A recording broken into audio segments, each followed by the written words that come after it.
Bonjour à tous, donc aujourd'hui comme promis on va faire la leçon sur la définition des fûts, des flèches. Bon, ce qu'on a vu avant c'était les unités de mesure, le pouce, la livre, le newton, le joule. Ce qu'on a vu ensuite c'était le rendement de l'arc, comment on calcule le rendement de l'arc pour pouvoir définir ensuite nos flèches. Ça c'était la deuxième leçon. Aujourd'hui on va simplement faire le tour sur la méthode de définition des flèches. Une flèche, elle est composée d'un fût, elle est composée d'une pointe qu'on va exprimer en grains. Par exemple, on va acheter une pointe de 120 grains. On va acheter des plumes, plus ou moins grandes, en fonction de l'endroit où on va tirer. En extérieur, on va privilégier des petites plumes. En intérieur, pour redresser la flèche, on va prendre des plumes beaucoup plus grosses. Et enfin, l'encoche. Alors là, c'est pareil, les encoches, il y a beaucoup de modèles différents. Les plumes ne sont pas collées n'importe comment. Si vous prenez un arc recurve,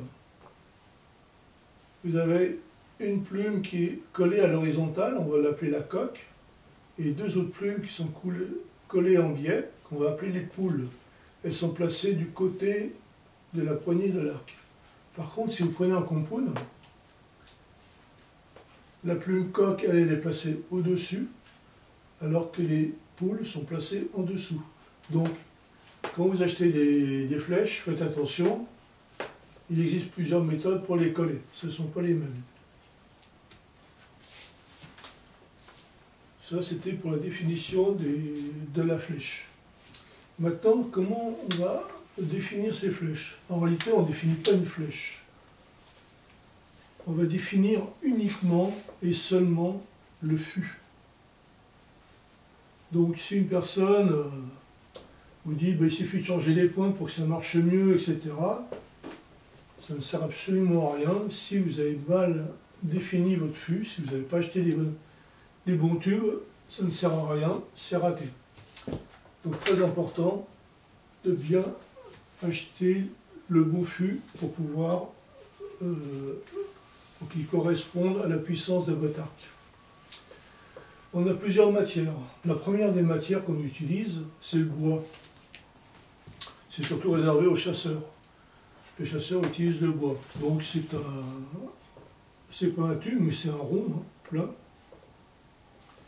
Et la normalisation de ces fûts, c'est tout simplement un nombre, 12, 14, 16, etc.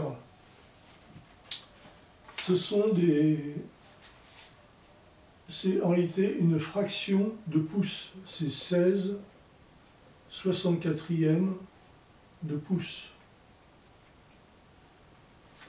Ça correspond à 6,35 mm. On remarquerait qu'on est arrivé au centième de millimètre. Donc, maintenant, on va plutôt utiliser un pied à coulisse, évidemment, un pied à coulisse au centième. Sachant qu'on travaille au centième pour avoir une bonne précision des flèches, il est évident qu'il va falloir en prendre soin de ces flèches, c'est-à-dire que les mettre dans un carquois, les protéger, et qu'on les retire de la cible, ne pas les retirer n'importe comment. Faire très attention, c'est que vous allez tout doucement user la flèche, et bizarrement, votre flèche qui marchait bien au départ, à un moment donné, cette flèche ne marche plus. Les flèches sont des consommables, donc rien n'est choquant au bout d'un moment de prendre des flèches et de les mettre à la poubelle. En général, elles finissent par casser, soit sur la longueur, soit finir par avoir des dérives. On ne sait pas trop, on lâche la flèche, on ne sait pas trop où elle va. Elle va quelque part, elle part. Donc ces flèches-là vont directement à la poubelle. Voilà pour les flèches en bois. Donc un nombre à 2 chiffres qui définit le diamètre. Les flèches en alu.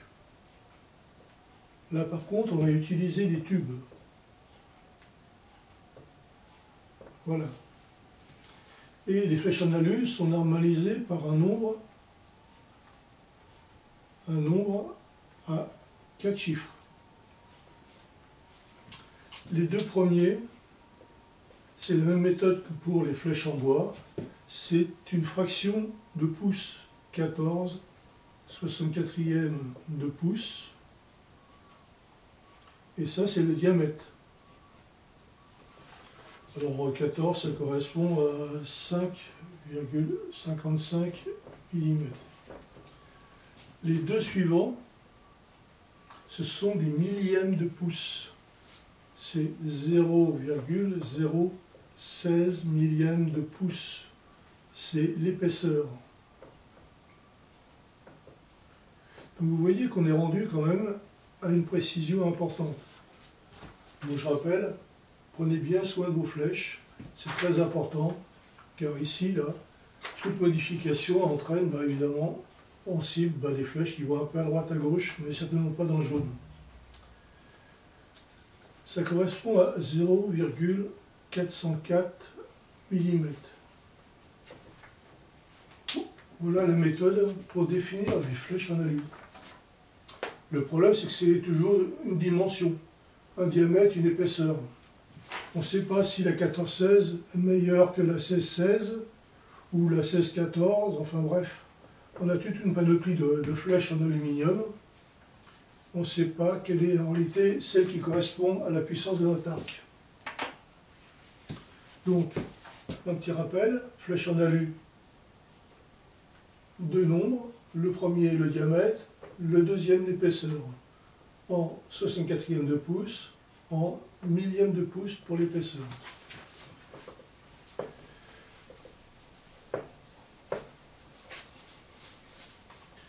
Bon, ce système-là, il n'a pas été très convaincant, donc on a changé le système de normalisation des flèches.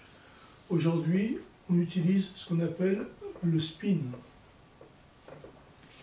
Alors le spin, pour le définir, ça intéresse les flèches en carbone et les flèches en alu-carbone. Aujourd'hui, on a tendance à l'appliquer aussi sur les flèches en alu, c'est tellement plus pratique. C'est quoi le spin? C'est simple, on va prendre toujours le tube.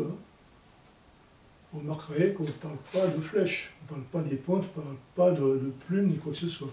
On parle uniquement du fût. On va le poser sur deux points d'appui, libres. Et au milieu, on va y mettre une charge, un poids. Alors, évidemment, il y a deux normes. Pour les flèches en bois, c'est la norme ATA qui est en vigueur. La distance ici, ça va être 29 pouces. Et le poids, ça va être 2 livres. Ce qui signifie que les flèches en bois ne suivent pas la même règle que les flèches alu-carbone ou alu-carbone, donc on ne pourra pas comparer ces deux flèches. Elles ne sont pas identiques. Pour ces flèches-là, c'est une autre norme qui est en vigueur. C'est la norme ASTM.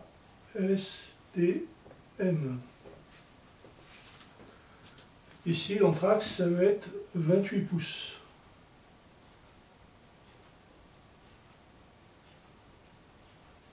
Et la charge ici, le poids, ça va être 1,94 livres.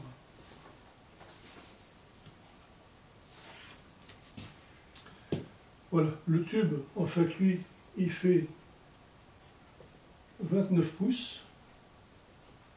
Il est posé sur deux points d'appui distants de 28 pouces.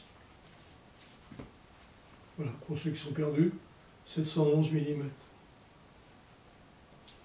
Et la charge, 1,94 livres. Évidemment, le tube, il va plier. Et ce qu'on va faire, on va mesurer cette hauteur-là, de combien le tube a plié. Et cette dimension-là, c'est ce qu'on appelle le spin. Et vous trouverez sur les flèches en carbone une information.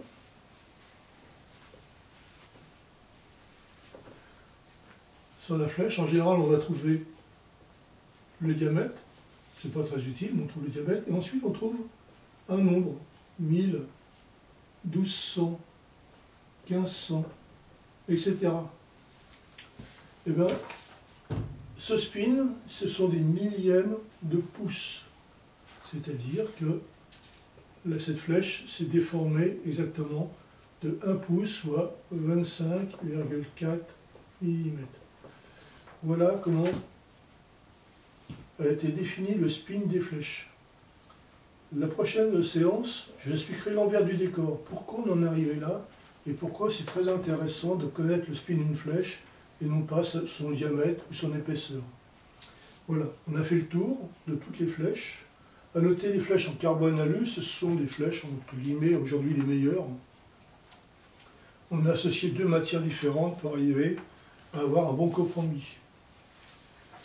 Une autre indication, sur les flèches en alu,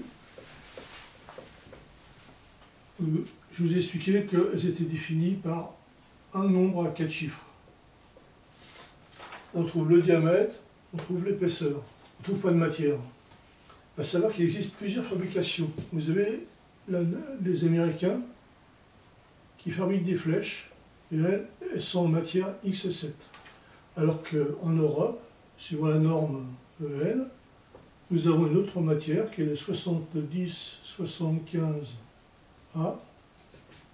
Alors pour les vieux qui ne se souviennent pas, c'est AZ5GU. Voilà, pour certains ça va mieux parler. Aujourd'hui on est là, on est sur un système alphanumérique, on a complètement abandonné ce système-là. Ces deux matières sont différentes, c'est-à-dire que si vous achetez des flèches, faites attention de bien acheter la même matière. Sinon, vous avez deux lots de flèches différentes et elles sont complètement incompatibles les unes avec les autres. Voilà. Je pense qu'on a fait le tour de la définition des flèches en bois, les flèches en alu, les flèches en carbone. La prochaine fois, je vous expliquerai l'envers du décor, comment est défini le spin et pourquoi c'est nettement plus intéressant qu'un dimensionnement en ayant le diamètre et l'épaisseur. Je vous remercie.